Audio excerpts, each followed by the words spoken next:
catedrática, ella debería sumarse a la creación de la universidad, porque todo lo catedrático tiene que dar una imagen diferente a todo el resto de las personas, porque primeramente creemos que son personas creyentes fielmente en el desarrollo y la integración de todos los pueblos. Entonces, primeramente,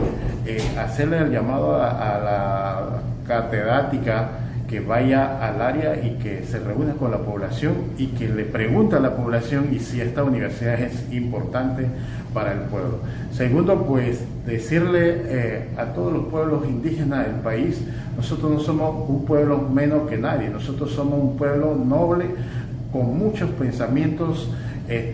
positivos, con muchas expectativas que creemos que fielmente, pues como pueblos indígenas, siempre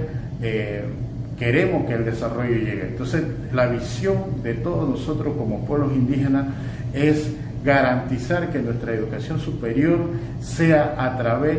de una forma más integrada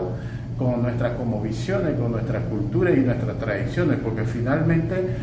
por ser indígena, no debe ser nosotros como pueblo menospreciados, porque simplemente reclamamos nuestro derecho. Entonces, simplemente hacer el llamado a la licenciada, pues que nosotros tenemos como pueblos indígenas derecho de reclamar todos los bienestares sociales y también la educación superior en nuestro territorio. Yo creo que no es un pecado que nosotros como pueblos indígenas exijamos nuestro derecho. Entonces, finalmente le quiero decir que el gobierno nacional sabemos que tiene la mejor intención y que esperamos porque esta ley de la creación de la primera universidad indígena de Panamá sea una verdadera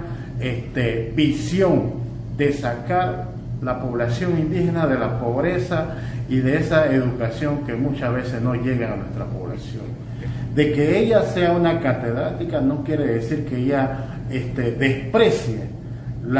el idioma, desprecie la cosmovisión y desprecie al pueblo indígena, porque los pueblos indígenas también los invitamos a que ella misma se integre y que la universidad